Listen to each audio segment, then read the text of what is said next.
Siang itu langit mendung menggantung seperti kain basah yang belum sempat dijemur. Mirna memarkir mobil tuanya di depan gerbang besi yang sudah berkarat. Rumah itu berdiri menjulang sendiri di ujung jalan lurus, tanpa tetangga di kiri kanannya. Di belakang rumah, hanya ada kebun kosong dan ilalang yang tumbuh liar. Jalan aspal yang mengarah langsung ke depan rumah seperti anak panah, tajam dan tak memberi ruang untuk membelok. Rumah tusuk sate, gumamnya pelan, mencoba menepis rasa tak nyaman yang dari tadi mengendap di dadanya. Mirna baru saja mewarisi rumah ini sebulan lalu, setelah kematian ibunya yang mendadak akibat stroke. Ayahnya sudah lama meninggal karena kecelakaan, tepat di depan rumah ini, 13 tahun silam. Ia sempat berpikir menjual rumah ini, tapi sulit. Setiap kali ada calon pembeli, mereka urung setelah tahu rumah ini menghadap jalan lurus. Orang-orang bilang, rumah tusuk sate seperti ini membawa nasib buruk, energi negatif, katanya, menabrak langsung ke depan rumah dan terkumpul seperti genangan darah yang tak bisa mengering. Tapi Mirna sudah tak punya pilihan. Sejak bercerai 2 tahun lalu, ia hidup menumpang di rumah temannya, berpindah-pindah kerja. Kini, ia hanya ingin menetap dan membangun hidup baru. Rumah ini, seaneh apapun sejarahnya, adalah satu-satunya miliknya sekarang. Interior rumah masih sama seperti terakhir ia tinggali dulu saat kecil. Lantai kayu jati tua berderit pelan tiap kali diinjak.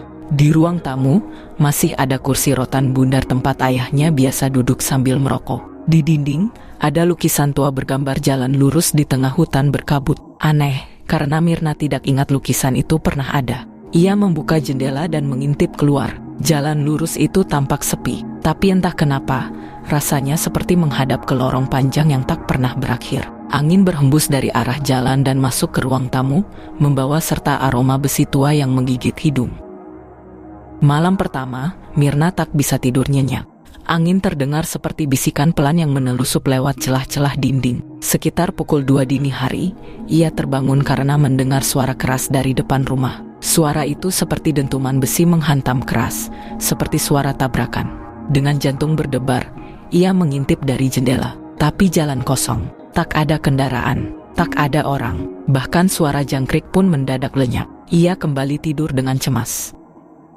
Keesokan harinya, ketika menyapu halaman depan, Mirna melihat bekas roda mobil di jalan tanah di depan gerbang. Padahal semalam tak ada kendaraan datang. Ia juga melihat sesuatu yang membuat bulu kuduknya berdiri. Di atas batu kecil di sudut halaman, ada jejak tangan, kecil, berwarna kehitaman seperti jelaga. Siangnya, seorang tetangga tua datang, membawa kue pisang. "Selamat datang kembali, Mirna," sapa Bu Ratmi dengan senyum yang canggung. Sendirian di rumah itu, Mirna mengangguk. "Iya Bu, tapi kenapa semua orang seperti enggan mendekat ke rumah ini?" Bu Ratmi hanya tersenyum tipis. "Kamu belum tahu ya, waktu kecil kamu pernah demam tinggi karena tidur di ruang tamu. Katanya, kamu terus-terusan bilang ada orang yang berdiri di luar jendela." Mirna mengernyit. "Saya nggak ingat." "Ya, mungkin sudah dilupakan. Tapi anak kecil biasanya lebih peka ya," kata Bu Ratmi sambil menatap lurus ke arah rumah. "Hati-hati kalau duduk di kursi rotan itu pas maghrib. Katanya, itu jam mereka datang." Malam kedua, Mirna mendapat surat tanpa nama pengirim yang diselipkan di bawah pintu. Kertasnya tua, tulisan tangannya bergoyang seperti digores terburu-buru. Peringatan yang sama, "Jangan duduk di ruang tamu saat maghrib. Itu jam mereka datang. Kamu tidak akan sendirian." Mirna gemetar membaca pesan itu. Tapi bagian dari dirinya juga penasaran. Siapa yang dimaksud mereka? Dan kenapa hanya kursi rotan itu yang disebut? Dan malam ketiga akan menjadi malam terakhir yang bisa ia abaikan pesan itu. Mirna menatap kosong ke jendela selama beberapa menit, sampai suara azan maghrib dari masjid desa menyadarkannya. Ia menghela napas panjang dan beranjak ke dapur. Malam itu, ia memasak nasi dan sayur lodeh untuk makan malam. Tapi, entah mengapa, aroma santan mendadak berubah menjadi bau anyir seperti daging busuk saat ia membuka tutup panci. Ia buru-buru mematikan kompor. Perasaan tak enak kembali menyelubungi hatinya. Malam semakin larut. Sambil berbaring di kasur tipis kamar tengah, Mirna memandangi langit-langit yang penuh sarang laba-laba. Satu-satunya sumber cahaya hanyalah lampu 5 watt di lorong depan. Angin malam berdesir lewat celah-celah jendela tua yang belum ia tutup. Jam menunjukkan pukul 1 dini hari ketika ia terbangun karena suara gedoran pelan dari depan rumah. Mirna menahan napas. Suara itu seperti kepalan tangan kecil mengetuk pintu utama. Tidak keras, tapi cukup jelas. Ia mencoba menenangkan diri. Mungkin angin, mungkin suara kayu yang memuai. Tapi suara itu terdengar lagi. Kali ini bukan di depan, melainkan di jendela kamarnya. Perlahan, ia memalingkan kepala ke arah jendela. Ada sesosok bayangan hitam berdiri di luar. Diam, tidak bergerak. Tapi mata itu memantulkan cahaya kemerahan seperti bara api kecil. Mirna terlonjak bangun, mengambil senter dari bawah bantal, dan segera mengarahkan cahaya ke jendela. Tidak ada siapapun. Hening, tapi tubuhnya gemetar. Ia yakin betul tadi ada sosok hitam berdiri di sana. Keesokan paginya, Mirna pergi ke rumah Bu Sarti, tetangga yang tinggal di ujung gang. Ia berniat meminta tolong membantu membersihkan halaman belakang. Tapi begitu Mirna menyebut rumah yang ia tinggali sekarang, ekspresi Bu Sarti berubah. Rumah tusuk sate itu? Tanya Bu Sarti dengan suara pelan. Lah, Dek Mirna nggak tahu ceritanya. Mirna menggeleng. Bu Sarti menatapnya, ragu-ragu, lalu berkata, kalau Dek Mirna berani, coba gali tanah belakang rumah, di dekat pohon belimbing yang kering itu. Katanya, ada batu keramat yang dikubur di situ. Batu? Iya, orang sini nyebutnya Watu Geni. Batu itu dulu pernah dipakai buat ritual, tapi nggak ada yang tahu ritual apa. Cuma, sejak ditanam di situ, rumah itu jadi panas. Udah 3 keluarga pindah karena kejadian aneh. Mirna tidak langsung percaya. Tapi saat ia pulang dan melihat ke arah pohon belimbing yang dimaksud Bu Sarti, ia merasa tanah di situ memang agak gembur. Seolah ada sesuatu yang hidup di bawah sana. Dan malam itu, Mirna kembali mendengar suara. Tapi bukan ketukan lagi, melainkan bisikan dari arah sumur di samping rumah. Jangan dekat-dekat, atau kau ikut terbakar. Pagi itu, Mirna berdiri lama di dekat pohon belimbing yang sudah mengering. Batangnya retak-retak, daunnya rontok seluruhnya. Ia menatap tanah di bawah pohon itu dengan rasa gentar. Kata-kata Bu Sarti tentang Watu Geni masih terngiang-ngiang. Dengan tangan gemetar, ia mengambil cangkul tua dari gudang belakang. Suaranya menggema saat mata cangkul pertama kali menghantam tanah. Tanah itu keras, seolah menolak untuk digali. Tapi Mirna terus mencangkul. Keringatnya mengucur deras, meskipun matahari baru sepenggalah naik. Sampai akhirnya, suara klek terdengar. Cangkulnya membentur sesuatu. Mirna jongkok dan mulai mengais dengan tangan. Sebuah batu merah kehitaman muncul dari balik tanah, seukuran kelapa, dengan ukiran aneh di permukaannya, seperti simbol kuno. Tapi anehnya, permukaan batu itu hangat, bahkan sedikit panas, seakan baru dikeluarkan dari bara. Ia menyentuhnya, dan seketika, kilat bayangan melintas di benaknya. Ia melihat seorang pria tua duduk bersila di bawah pohon, membaca mantra. Di hadapannya, ada anak kecil, tubuhnya terikat, menangis. Pria itu mengangkat batu yang sama dan menekannya ke dada anak itu. Jeritan menggema. Lalu gelap, Mirna terjatuh ke belakang, napasnya terengah-engah. Batu itu bukan sembarang batu, itu adalah bekas tumbal. Sejak kejadian itu, suasana rumah makin berubah. Malam-malam dipenuhi suara aneh. Terkadang seperti suara anak kecil tertawa, terkadang seperti langkah kaki berlari-lari kecil di loteng. Padahal rumah itu tak punya loteng. Dan yang paling mengerikan, setiap malam menjelang pukul 1 pagi, jendela kamarnya selalu diketuk 3 kali. Mirna tak berani lagi membuka jendela.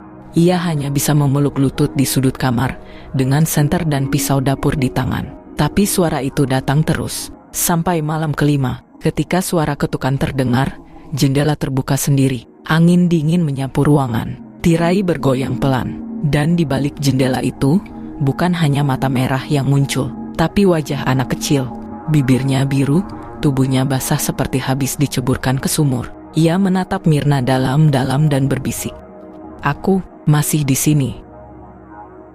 Esok harinya, Mirna mendatangi kembali rumah Bu Sarti. Tapi kali ini, ia tak berbasa-basi. "Aku nemu batunya, Bu. Batu merah hitam itu. Ada ukiran aneh. Dan semalam aku lihat anak kecil di jendelaku." Bu Sarti terlihat pucat. Ia menyuruh Mirna masuk ke dapur dan duduk. Lalu ia memandangi Mirna lama sekali sebelum mulai bercerita. Rumah itu dulunya milik seorang dukun tua dari luar desa, namanya Mbah Rekso. Orang sini nggak ada yang berani dekat-dekat, karena dia sering didatangi orang kota yang datang malam-malam bawa amplop tebal atau hewan aneh. Waktu rumah itu masih baru, semua bilang tempatnya adem, subur. Tapi lama-lama banyak kejadian, mulai dari anak kecil tetangga yang hilang, ayam-ayam mati tiap malam, sampai warga yang kesurupan pas lewat depan rumah. Sampai suatu malam, rumah itu terbakar sebagian. Tapi anehnya, hanya bagian belakang yang gosong, dinding depan utuh. Dan Mbah Rekso hilang tanpa jejak. Mirna menahan napas. Anak kecil yang aku lihat itu, korban Mbah Rekso. Bu Sarti mengangguk pelan. Konon dulu ada seorang anak desa sini, namanya Tegar, umur 6 tahun. Ia main layangan dan hilang saat matahari terbenam. Ibunya bilang, malam itu Tegar bilang mau ke warung, tapi nggak pernah pulang. Esoknya, Mbah Rekso membakar sesuatu di halaman belakang. Sejak itu, Tegar nggak pernah ditemukan. Setelah mendengar cerita itu, Mirna mulai menelusuri ruang-ruang lama di rumah. Ia membuka pintu kecil di samping dapur yang sebelumnya selalu terkunci. Di dalamnya, ia menemukan tangga menuju ruang bawah tanah yang sempit dan pengap. Dan di sana, ia menemukannya, sebuah kotak kayu tua, terbungkus kain mori penuh bercak hitam. Di dalamnya, ada baju anak kecil yang gosong di bagian dada, serta sepucuk surat bertuliskan tangan kasar. Tumbal pertama telah diterima. Jangan dipindahkan batu penjaga. Ia akan membakar siapapun yang mencoba menghentikan. Tangan Mirna gemetar saat membaca tulisan itu. Malam harinya, suasana rumah berubah total. Angin menderu dari segala arah. Pintu depan terbuka sendiri dan menutup keras. Cahaya lampu redup seolah tertarik oleh kegelapan yang menebal di tiap sudut rumah. Dan di depan kamar Mirna, Tegar berdiri. Namun kali ini, ia tak sendiri. Di belakangnya, ada bayangan lebih besar. Wajah Mbah Rekso perlahan muncul dari kegelapan. Matanya kosong, hitam seperti arang, dan mulutnya bergumam mantra yang membuat udara membeku. Siapapun yang mengganggu batu penjaga, akan ikut dibakar bersama dosa lama. Mirna berteriak, tapi suaranya lenyap di telan malam yang mulai bergetar.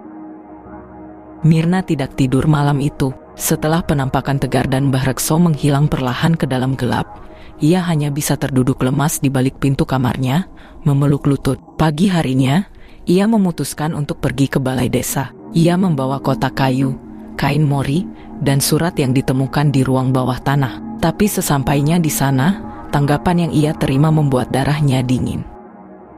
Pak Lurah tua menolak melihat barang-barang itu. Sudah, tutup saja. Kubur kembali. Jangan digali dosa lama itu. Rumah itu memang sudah dikutuk sejak dulu. Bukan urusan manusia biasa, jadi selama ini warga membiarkan saja? Tanya Mirna dengan suara bergetar. Pak Lurah mengangguk. Kami hanya bisa diam karena dulu Mbah Rekso menyelamatkan desa ini dari sesuatu yang lebih jahat. Tapi dengan harga 1 tumbal tiap 7 tahun. Mirna tercengang dan tegar. Dia yang pertama. Tapi tak semua tumbal diterima. Kalau ritualnya diganggu, api penjaga akan mencari yang mengusik. Saat Mirna pulang, langit mulai mendung. Hujan pertama sejak ia tinggal di rumah itu akhirnya turun, dan angin dingin menyusup dari sela-sela jendela. Namun bukan suara hujan yang membuat bulu kuduknya berdiri. Di dalam kamar, batu merah hitam itu, yang ia bungkus dan simpan di lemari pakaian, bergetar sendiri. Mirna memberanikan diri membukanya. Batu itu tampak basah dan berdarah, seperti habis direndam. Dari balik permukaannya, ia melihat sekelebat wajah Tegar, menangis. Tapi tiba-tiba, wajah itu berubah menjadi ekspresi penuh amarah. Cermin di kamarnya pecah tanpa sebab, lampu mati, dan dari balik dinding, suara geraman rendah terdengar. Tumbal belum lunas, api belum padam. Malam itu, Mirna bermimpi. Ia berdiri di halaman belakang rumah, tempat dulu Mbah Rekso membakar sesuatu. Di hadapannya, ada lingkaran tanah gosong, dan di tengahnya berdiri sosok Mbah Rekso. Kali ini terbakar separuh tubuhnya, namun masih hidup. Tumbalkan satu lagi, dan semua selesai, bisik Mbah Rekso. Kalau tidak, satu demi satu, akan terbakar, termasuk kau. Mirna terbangun dengan napas tersengal dan peluh dingin. Di depan pintunya, ada bekas telapak kaki kecil yang basah dan mengarah ke dapur. Saat ia ikuti jejak itu, ia menemukan kompor menyala sendiri, dan sebatang lidi gosong di atasnya, seperti dupa. Beberapa hari setelah mimpi itu, Mirna mulai melihat perubahan, bukan hanya pada rumah, tapi juga pada sikap orang-orang desa. Anak-anak kecil berhenti melambai padanya. Warga tak lagi menyapanya saat ia lewat. Puncaknya, ketika ia membeli sayur di warung, Bu Parto menarik dagangannya begitu saja. "Maaf, Mbak Mirna, kami nggak bisa dekat-dekat dulu. Takut api numpang ikut." Mirna bingung. "Apa maksudnya, Bu?" Bu Parto hanya menunduk dan berbisik. Kepala dusun bilang, "Mbak yang buat celaka ke rumah tusuk sate itu bangun lagi." Malamnya, Mirna mengunci semua pintu dan jendela. Ia duduk di ruang tengah dengan lampu menyala terang. Tapi pukul 2 pagi, lampu-lampu mulai redup satu persatu, seolah dihisap oleh kegelapan. Lalu, dari jendela depan yang menghadap ke jalan, terdengar suara langkah kecil dan nyanyian lirih anak-anak. Langkah itu berhenti di depan pintu. Lalu, ketukan kecil, 3 kali, pelan. Mirna tak membuka, tapi dari balik sela pintu, asap hitam mulai masuk merayap, dan dalam asap itu, ia melihat bayangan kepala tegar mengambang. Mata anak itu kini hitam legam, dan mulutnya terbuka, seolah ingin berteriak, tapi tak bisa. Lalu terdengar suara berat, bukan suara anak kecil. "Cari pengganti, atau kau jadi gantinya." Keesokan harinya, Mirna kembali ke Bu Sarti, memaksa meminta jawaban. Apa yang Mbah Rekso lakukan sebenarnya? Bu Sarti akhirnya mengaku, Mbah Rekso bukan sekadar dukun. Dia pemanggil. Ia bikin perjanjian sama makhluk penjaga tanah itu. Setiap 7 tahun, 1 jiwa harus diserahkan. Biasanya, orang yang tak punya siapa-siapa, gelandangan, anak yatim, anak pendatang, seperti Tegar waktu itu. Mirna tersentak. Ia sadar, kenapa warga mulai menjauhinya. Ia sedang disiapkan sebagai tumbal baru. Sekarang batu penjaga itu sudah aktif lagi. Dan satu-satunya cara mematikannya adalah membakar ulang ritualnya. Tapi butuh tumbal pengganti. Dan warga sudah memilih. Kamu. Mirna berdiri, wajahnya pucat. Tapi matanya kini menyala. Tidak, aku tidak akan jadi tumbal. Biar api itu aku lawan sendiri.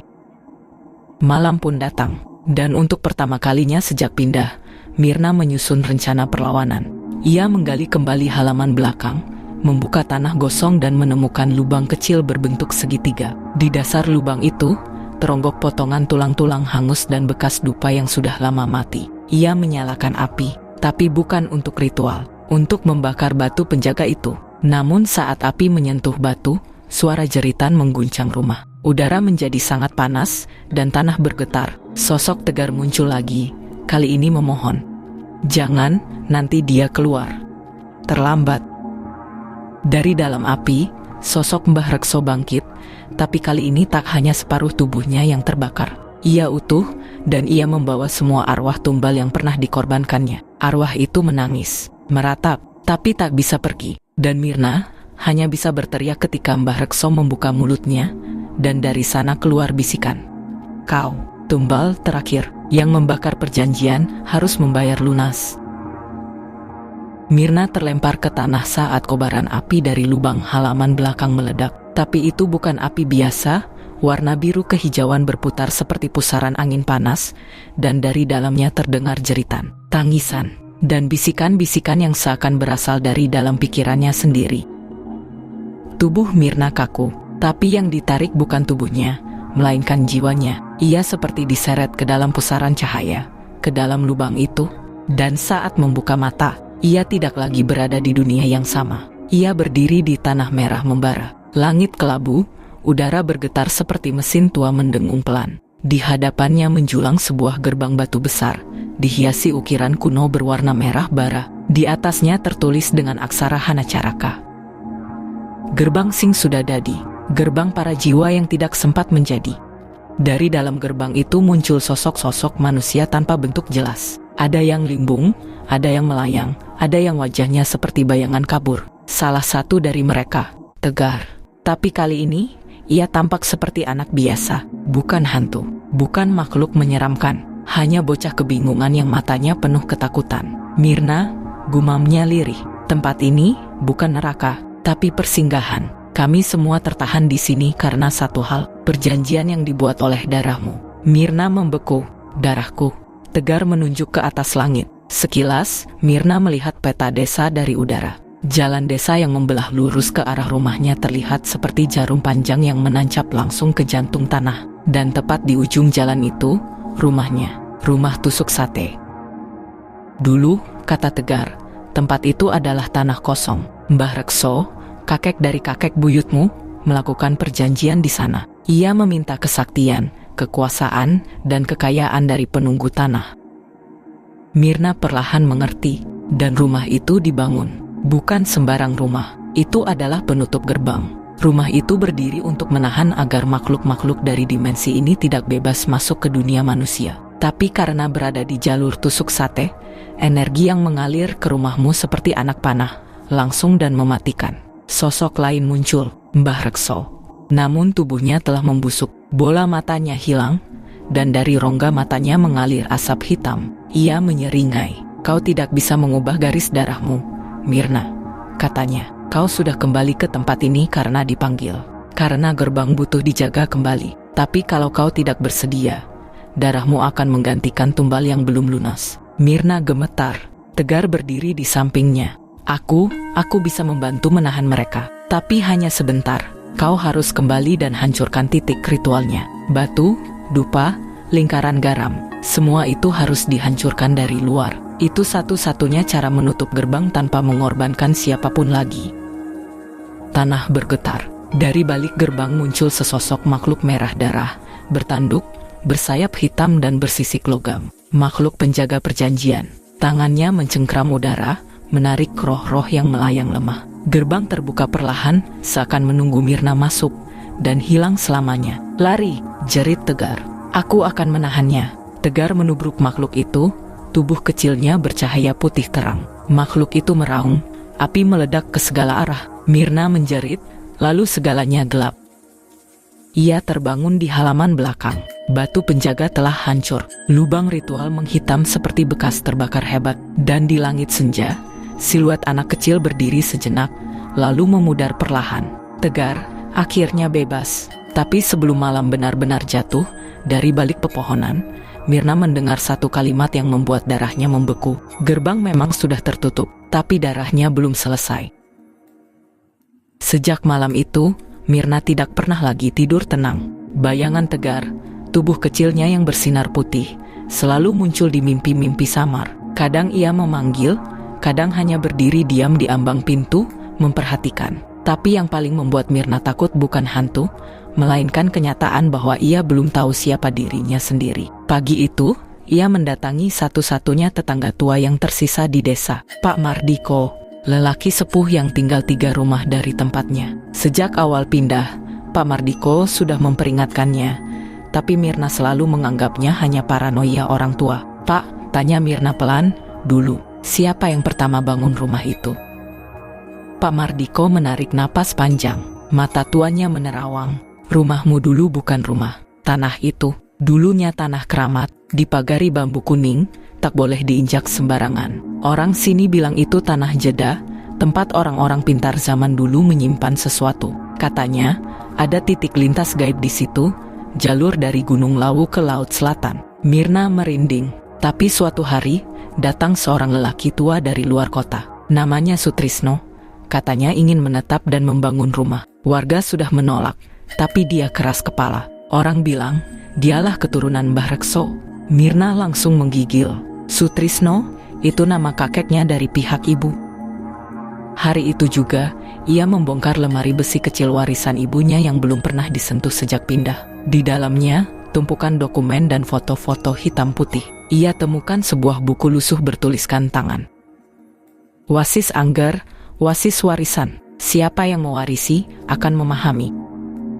Di halaman tengah, Mirna menemukan skema silsilah keluarga. Garis yang bercabang seperti pohon. Di ujung kanan, namanya sendiri. Dan tepat 3 cabang di atasnya, tertulis nama, Rekso Kartodirjo.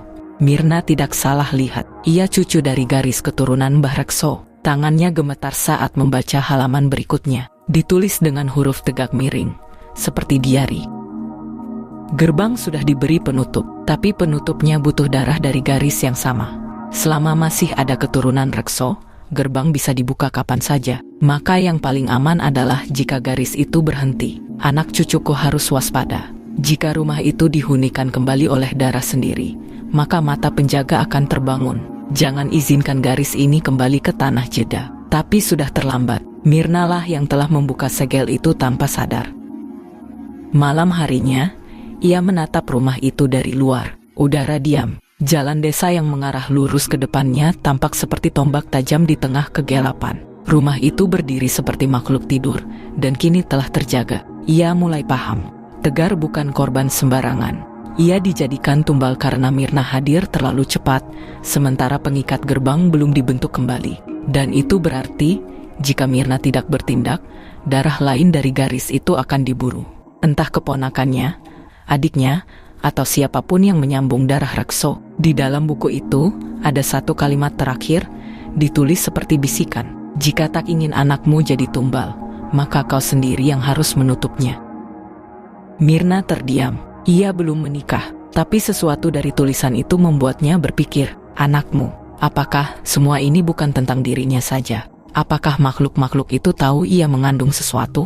Tangannya perlahan menyentuh perutnya sendiri, dan saat itulah, cahaya dari dalam rumah berkedip, seperti nyala lilin di malam gelap, seperti ada yang baru terbangun di dalam. Sore itu, hujan gerimis turun halus seperti bisikan dari langit. Mirna berdiri di ambang pintu rumah tusuk sate yang kini tak lagi tampak seperti tempat tinggal biasa. Aroma kemenyan dan tanah basah bercampur menyusup ke lubang hidungnya. Di tangannya, seikat bunga 7 rupa dan kendi kecil berisi air dari 7 sumber mata air pegunungan. Semua ini ia dapat dari Bu Sri, dukun tua di desa tetangga yang menyadari sejak awal bahwa rumah ini bukan rumah biasa. Kalau kamu ingin semua ini selesai, kamu harus mengulang ritual yang dulu pernah dilakukan Mbah Rekso. Tapi kali ini, tutup pintunya, jangan biarkan portal itu terbuka lagi, kata Bu Sri dengan mata merah menatap langit. Ruang tengah rumah telah dipersiapkan. Di lantai kayu yang lembab, Mirna menyusun lingkaran dari garam dan kapur sirih. Di tengahnya, ia meletakkan kendi dan bunga. Sebuah kain hitam tua, warisan dari Mbah Rekso, terbentang di sampingnya. Konon dulunya digunakan untuk menutup wajah mayat yang ditumbalkan. Tiba-tiba angin berhembus dari arah jendela yang menghadap jalan. Jendela itu terbuka sendiri, berderit nyaring, padahal sebelumnya sudah dipaku. Dari sana, ia melihat Tegar berdiri mematung, menatap dengan mata kosong, tubuhnya seperti kabut. Mirna, jangan tutup, kita belum semua keluar. Suara Tegar lirih, tetapi menggema dalam kepala. Di belakangnya, sesosok bayangan besar muncul, Mbah Rekso, tapi bukan wujud manusia seutuhnya lagi. Tubuhnya kini menyerupai bayang-bayang hitam, dengan wajah setengah terbakar dan suara berat yang bergetar dari dimensi lain. Kau sudah terlalu dalam, tak bisa mundur sekarang, katanya. Tutup portal itu, dan kau akan menanggung semuanya sendirian. Mirna gemetar, tapi ia tahu, jalan kembali tidak ada. Ia mulai melantunkan doa-doa yang diajarkan Bu Sri, campuran mantra Jawa kuno dan potongan ayat suci. Saat air dari kendi ia percikan ke sekeliling lingkaran, jeritan mulai terdengar dari bawah tanah. Jeritan yang dulu hanya datang lewat mimpi kini nyata, menusuk telinga. Dari lantai, asap hitam mengepul dan membentuk wajah-wajah yang selama ini menghantui rumah ini. Wajah nenek-nenek yang muncul di dapur, suara anak kecil dari loteng, tangisan malam-malam panjang. Mereka muncul, menjerit, memohon, lalu satu persatu tersedot kembali ke dalam pusaran kecil yang terbuka di tengah lingkaran. Portal itu, pusaran energi hitam yang pernah dibuka oleh Mbah Rekso demi pesugihan, kini menyala kembali. Tapi Mirna tidak mundur. Ia mengangkat kain hitam itu dan melemparkannya ke tengah pusaran. Api biru menyembur, angin menderu, semua benda di ruang itu terlempar. Tapi Mirna bertahan di tengah lingkaran, berpegangan pada doa dan niatnya. Tiba-tiba, sunyi. Pusaran menghilang. Hanya tersisa lantai gosong dan kendi pecah. Tegar pun menghilang. Mbah Rekso tak tampak lagi. Rumah itu kembali tenang. Tapi Mirna tahu, ketenangan ini bukan akhir. Lalu terdengar suara lirih anak kecil berkata, "Satu lagi, masih kurang satu lagi." Malam mulai turun, menggantikan cahaya redup sore yang basah. Rumah tusuk sate itu kini tak lagi bergetar oleh jeritan atau desis gaib. Tapi suasana tak lantas menjadi damai. Justru, Kesunyian yang menggantung sekarang jauh lebih berat, seperti sedang menunggu sesuatu. Mirna duduk di anak tangga kayu menuju loteng. Tubuhnya lelah, pikirannya kacau. Di kepalanya masih terngiang suara anak kecil yang berkata, "Masih kurang satu lagi." Apa maksudnya? Gumamnya lirih. Ia menatap kendi yang pecah, lingkaran garam yang terhapus oleh angin, dan kain hitam yang kini hanya arang. Semuanya sudah dilakukan, tapi tetap ada yang tertinggal. Tiba-tiba, suara pelan terdengar dari atas. Sebuah derit lembut, seperti langkah kaki mungil, dari loteng. Mirna memandang ke atas. Loteng itu selama ini ia hindari, bahkan saat Tegar muncul, bahkan saat suara-suara memanggilnya. Loteng itu tetap terkunci, tetap tertutup. Tapi kini, pintu kayu itu menganga, memperlihatkan tangga reyot yang menurun perlahan. Dengan napas tertahan, ia bangkit. Setiap langkah menuju loteng seperti menginjak kenangan yang ingin dilupakan. Saat tiba di bibir tangga, aroma menyengat menusuk hidungnya, campuran kapur barus, kain tua, dan darah kering. Di loteng, hanya satu benda yang menyala terang. Sebuah cermin bundar tua, terbungkus kain mori yang sudah menguning. Di bawahnya, boneka kayu kecil dengan wajah menjerit, seperti sedang dibekukan dalam penderitaan. Mirna meraih cermin itu dengan hati-hati. Saat kain pembungkusnya dilepas, bayangan dirinya tampak, tapi tidak sendiri. Di cermin, ia melihat Tegar berdiri di belakangnya, tapi lebih tua. Wajahnya penuh luka dan tatapannya kosong. Di sebelahnya, anak kecil lain, perempuan, rambut panjang kusut, mata hitam tak berpupil. Mirna membalik badan. Tak ada siapa-siapa, tapi suara itu muncul kembali, lebih jelas. Dia bukan bagian dari ritual. Dia disembunyikan Mbah Rekso, karena dia tumbal pertama, dan tumbal terakhir. Cermin itu bukan sekadar cermin. Ia adalah segel. Segel bagi arwah anak kecil yang disembunyikan oleh Mbah Rekso demi menghindari murka dari makhluk yang diberi makan lewat pesugihan itu.